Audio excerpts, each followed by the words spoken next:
Did you know there are more than 160,000 pages of federal regulations? Rules are a necessary part of an orderly society, but they should not interfere with our well-being.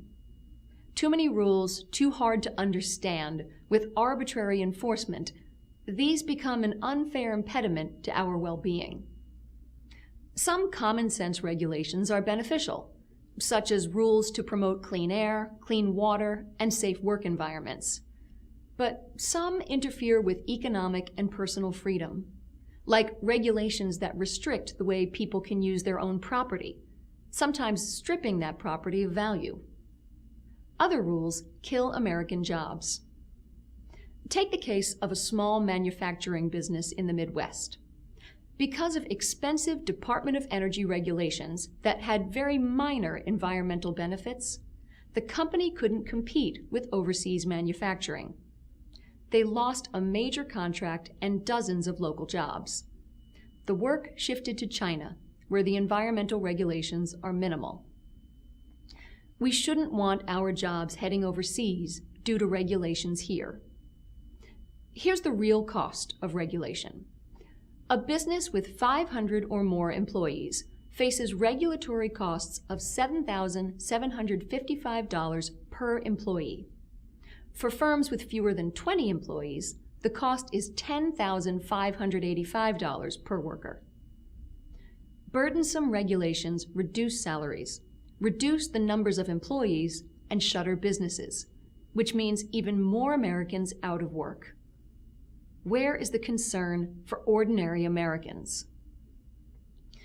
A recent study from the U.S. Chamber of Commerce details how various EPA regulations would have an impact on worker incomes equivalent to the annual loss of tens of thousands of jobs.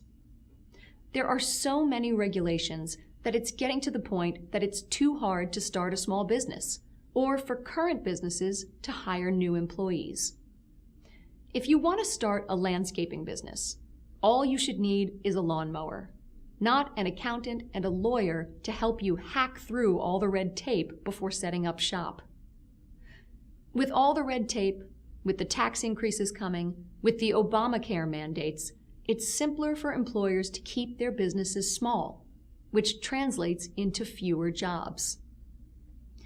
In his last State of the Union address, President Obama promised that if Congress wouldn't act on his agenda, he would do it himself through bureaucratic rules and regulations. It is wrong for him to go around Congress and act on his own. Our constitutional system of checks and balances is meant to ensure that the president can't do whatever he wants. Under the proposed REINS Act, new major rules can't take effect without approval from Congress. Major rules would be those that would have significant economic effects, or rules that would cost the economy at least $100 million a year. Congress, of course, is famous for its gridlock. Provisions in the REINS Act would ensure that rules would not be killed by filibuster, amendments, or other procedures employed in the service of special interest groups. Major rules would have a straight up or down vote within a certain time frame.